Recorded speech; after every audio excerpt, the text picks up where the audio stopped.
प्रिय मित्रों, आपका हमारे YouTube channel JR astrology one में हार्दिक अभिनंदन है। आज पेश कर रहे हैं आपके लिए संडे कमेंट बॉक्स। जी देखिए, संडे कमेंट बॉक्स हम पेश कर रहे हैं, इसमें हम आपको बताएंगे।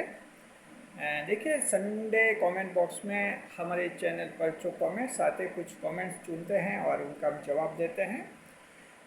देखिए कि इस बार कमेंट्स की अवधि रखी हमने 12 जून से 5 जुलाई के जो कमेंट्स आए थे उनमें से कुछ कमेंट चुने हैं जिनका जवाब हम इस वीडियो में देंगे। 8 कमेंट्स हमने चुने हैं जिनका जवाब हम दे रहे हैं। और एक महत्वपूर्ण कमेंट ये है जिसमें देखिए कहते हैं कि जब मकर बोलता है तो दूसरों को दिक्कत क्यों होती है। बहुत ही अच्छा कमेंट है, जवाब देंगे हम आपको इस वीडियो में।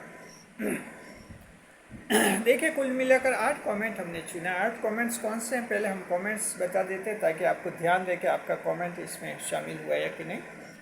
पहला कमेंट ये है कि मकर के बोलने से सबको दिक्कत क्यों होती है। दूसरा कमेंट, चर्म रोग, सफ़ेद दाग वाला जो रोग होता है, स्किन डिजीज, उसके लिए क्या उपाय करें। तीसरा कमेंट है, जुलाई में गृह प्रवेश के लिए कौन से शुभ मुहूर्त हैं। गृह प्रवेश, जी। चौथा कमेंट है, शनिदेव चौथे घर में तो क्या जन्म स्थान से दूर सेटल होना ठीक रहेगा, नहीं रहेगा। पांचवा कमेंट है, त्रिक भाव आते रहते हैं तो इनका कोई उपाय बताएं, हर सप्ताह आते रहते हैं ये। छठा कमेंट है, जब से राहु का सेकंड हाउस में प्रवेश हुआ है तो फैमिली में किसी न किसी की मृत्यु हो ही रही है। और ये हमारे चैनल के मेंबर हैं जिनका कमेंट है। ये कह रहे कि राहु सेकंड भाव में आए हैं 17 मई से, उसके बाद जो हैं कोई न कोई मृत्यु हो रही है परिवार में। सातों कमेंट ये है, वो भी चैनल की महिला दर्शक हैं और कह रहे हैं कि खराब ग्रह देखने के लिए कौन सी कुंडली देखनी चाहिए, चंद्र कुंडली या लगन कुंडली। और आठवां कमेंट है, जन्म तारीख दी है इन्होंने 24/12/1975। कह रहे हैं चंद्र राशि कौन सी और लगन कौन सा। जवाब हम देंगे आप सबको इन 8 कमेंट्स के। नए मना स्वागत करते हैं। अगर आप पहली बार चैनल पर पधारे तो आपका शुक्रिया तहे दिल और आपको गुलदस्ता पे आपसे निवेदन की चैनल को सब्सक्राइब करें और हमारी विकास यात्रा में हिस्सेदारी अदा करें। जी देखिए कि पहला कमेंट ये है कि मकर राशि वाला जब बोलता है तो दूसरों को दिक्कत क्यों होती है। बिल्कुल दिक्कत होती है, लोगों को, दुनिया को दिक्कत होती है मकर बोलता है। कुछ एक लोग तो खुलकर विरोध करने पर उतर आते हैं कि ये क्यों बोल रहा है। कुछ एक लोग कहते हैं कि ये इतना क्यों बोल रहा है। कुछ एक लोग मन ही मन कहते हैं कि पता नहीं क्यों बोल रहा है ये। हाँ, दिक्कत होती है। ऐसा नहीं कि मकर बोल रहा है तो मकर के साथ साथ अपन भी बोलने लग जाए, नहीं, ऐसा नहीं। सवाल है कि क्यों बोल रहा है मकर, ऐसा होता है। जी, कारण क्या है, कारण समझिए। पहली बात तो है कि मकर राशि वाला सच बोलता है, झूठ नहीं बोलता है, इसलिए सच तो सबको अखरता है और सच्ची बात तो फिर अखरती है। पहला कारण ये। दूसरा कारण है, मकर राशि वाला सीधा बोलता है, डायरेक्ट एक्शन होता है मकर का, सीधा बोलता है। पीठ पीछे बोलने वालों में नहीं होते मकर राशि के साथ लोग। इतनी ताकत होती है इनमें, इतना आत्मविश्वास होता है, सेल्फ कॉन्फिडेंस होता है और इतना इंडिपेंडेंस होती है इनमें, स्वतंत्रता होती है इनकी, थिंकिंग इंडिपेंडेंस। पीठ पीछे किसी के नहीं बोलेंगे, फेस टू फेस बोलने में विश्वास रखते मकर राशि के लोग, इसलिए लोगों को दिक्कत होती है। लोग कभी कभी तो कहते हैं कि इसने डायरेक्ट मुझे ऐसा क्यों कहा, इसलिए गुस्सा आ गया। किसी और को कह देता या मेरे पीठ पीछे कह देता, मेरे सामने कह दिया इसलिए गुस्सा आ गया। जी, मकर ऐसे ही होते हैं, सामने कहता, पीठ पीछे नहीं कहते। किसी की हिम्मत रहती है, जो हिम्मत होते हैं वही तो सामने बोलते हैं। पीठ पीछे तो वो लोग बोलते हैं जिनमें हिम्मत नहीं होती है, जो डरते हैं, घबराते हैं, वे पीछे बोलते हैं। तो मकर फिर दिक्कत तो होगी। और मकर कम बोलता है लेकिन प्रभावी बोलता है। मकर राशि वाले लोग कम बोलते हैं लेकिन जब भी बोलेंगे तो बहुत ही इफेक्टिव बोलेंगे। बोलते तब सब लोग काम छोड़कर इनकी बातों पर ध्यान देने लगते कि ये आदमी क्या कह रहा है या ये औरत क्या कह रही है। जी, ये मकर राशि वालों का होता है। तो मकर राशि के लोगों, ये आपके 3 ऐसे कारण हैं जिनसे जब बोलते हैं तो लोगों को दिक्कत होती है और ये दिक्कत तो बहुत ही ज़बरदस्त होती है। व्यवहारिक जीवन में इन्होंने कमेंट करने वालों ने देखा होगा तभी कमेंट किया है और ये होता भी है जी। तो सवाल है मकर राशि वालों को क्या करना चाहिए? कुछ नहीं करना चाहिए, जो जैसा है आपका स्टाइल बिल्कुल अच्छा है, बहुत ही अच्छा है, इसी को जारी रखिए। दुनिया को दिक्कत है तो दुनिया को दिक्कत है तो दुनिया को दिक्कत है, आपको कोई दिक्कत नहीं। जिसको दिक्कत है वही सही रास्ते पर आएगा, आपको कोई दिक्कत नहीं है। आपका ये स्टाइल है बहुत ही अच्छा है, तारीफ़ काबिल है, दूसरे कई राशियाँ सीखते हैं आपके इस स्टाइल से। शुक्रिया आपका, बहुत ही अच्छा कमेंट है। दूसरा कमेंट है चर्म रोग, स्किन रोग, जैसे त्वचा पर, चमड़ी पर जो सफ़ेद दाग हो जाते हैं, पूछ रहे हैं कि क्या उपाय है।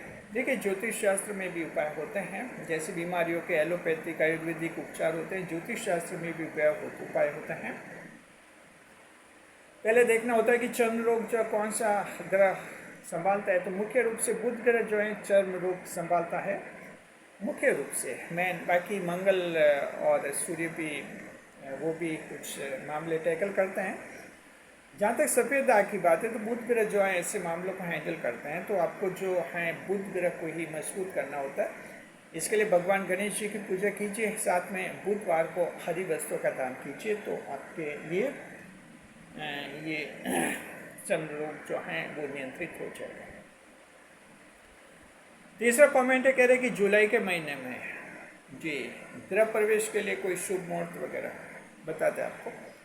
देखिए जुलाई के महीने में आने वाले दिनों में शुभ मुहूर्त कौन से रहेंगे? गृह प्रवेश के लिए कोई नया घर बनाया उसमें प्रवेश करना चाहते हैं, हाउस एंट्री लेना चाहते हैं, तो कौन सा रहेगा? 12 जुलाई, 14 जुलाई, 21 जुलाई, 25 जुलाई, 30 जुलाई और 31 जुलाई, ये तारीखें गृह प्रवेश के लिए शुभ रहेंगे।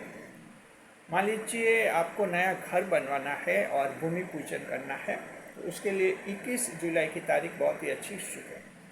शुक्रिया आपका। चौथा कमेंट, कह रहे हैं कि शनिदेव चौथे घर में है, तो जन्म स्थान से दूर सेटल होने में क्या फ़ायदा होगा? देखिए शनिदेव चौथे घर में है तो शनिदेव की नकारात्मक मादशा, शनिदेव की ढया लगी हुई है। अब सवाल है कि क्या जन्म स्थान से दूर जाने से फ़ायदा होगा कि नहीं होगा? तो देखिए जन्म स्थान से दूर जाने से मकर राशि की किस्मत खुलती है, ये राशि के कारण ऐसा होता है, शनिदेव के कारण नहीं होता। तो शनिदेव का इसमें कोई दखल नहीं है, कोई फर्क नहीं पड़ता है। आप मकर राशि के हैं तो अगर एक जगह पर हैं वहाँ किस्मत नहीं खुले तो जगह बदल सकते हैं, जन्म स्थान भी बदला जा सकता है। और कभी कभी ये होता है कि जन्म स्थान बदलते ही मकर राशि वालों की किस्मत भी बदल जाती है। तो हाँ, दक्षिण दिशा शुभ रहती है, उत्तर दिशा भी आपके शुभ रहती है, यानी उत्तर दक्षिण दिशा ज़्यादा लाभ की आपके रहती है जी। और देखिए पांचवें कमेंट में है, कह रहे कि हर सप्ताह जो हैं ये त्रिक भाव आ जाते हैं, इनका कोई उपाय बताइए।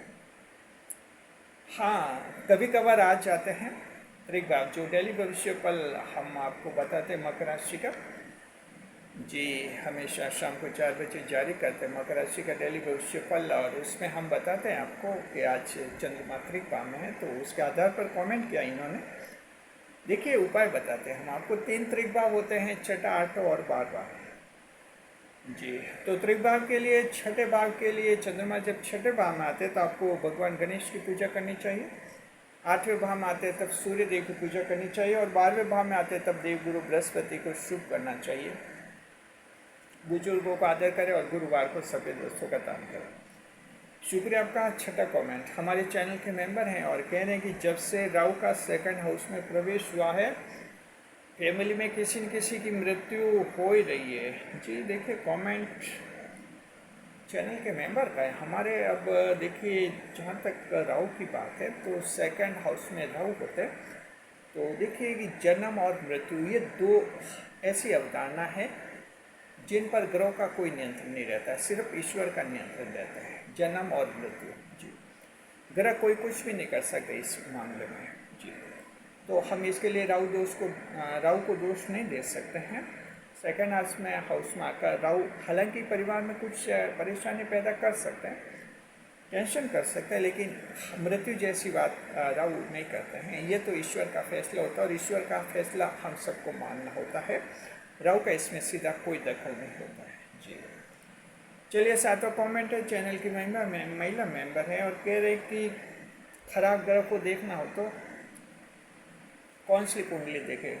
अब कुंडली देखे, लगन कुंडली होती है, जैसे जन्म राशि वाली कुंडली कहते हैं, चंद्र कुंडली होती है, चंद्रमा की स्थिति पर आधारित होती है, और भी कुंडलियाँ, शुक्र कुंडली, गुरु कुंडली, नवमांश कुंडलियाँ होती हैं। देखिए कि खराब ग्रह की स्थिति किस में देखते हैं? सभी में देखनी होती है। जो भी कुंडलियाँ है, अब अगर 2 कुंडलियाँ है, चंद्र लगन कुंडली, तो दोनों में देख लीजिए। उस कुंडली को माने जिसमें कम खराबी है, यानी कम ग्रह खराब है, उसे मानिए। चंद्र कुंडली में 3 ग्रह खराब है, लगन कुंडली में 1 खराब है, तो लगन कुंडली को मानिए। लगन कुंडली में 5 ग्रह खराब है और चंद्र कुंडली में सिर्फ 2 ग्रह खराब है, तो चंद्र कुंडली को मानिए। यानी कम खराबी होती है, उस कुंडली को मानना होता है। शुक्रिया आपका। 8वां कमेंट है, जन्म तारीख दी है 24/12/1975, 24 दिसंबर 1975। ये कह रहे कि इनकी चंद्र राशि और लगन राशि क्या है। तो देखिए कि आपकी चंद्र राशि का तो हमें पता चल जाएगा। आपकी चंद्र राशि सिंह राशि है, लियो जोड़े के सिंह राशि के। लगन राशि का पता नहीं चल रहा क्योंकि आपने जन्म तारीख दी है, लेकिन जन्म का इस समय नहीं दिया। जन्म का समय जरूरी होता है, जन्म का स्थान जरूरी होता है, तभी आपके लगन राशि का पता चलेगा। तो भविष्य में कभी फिर से कमेंट कीजिए, जिसमें जन्म तारीख भी दीजिए, जन्म का समय भी दीजिए, जन्म का स्थान भी दीजिए, फिर हम बताएंगे आपका लगन कौन सा। शुक्रिया आपका। खुश रहिए, खुशहाल रहिए। वीडियो पर लाइक करें, कमेंट करें, शेयर करें।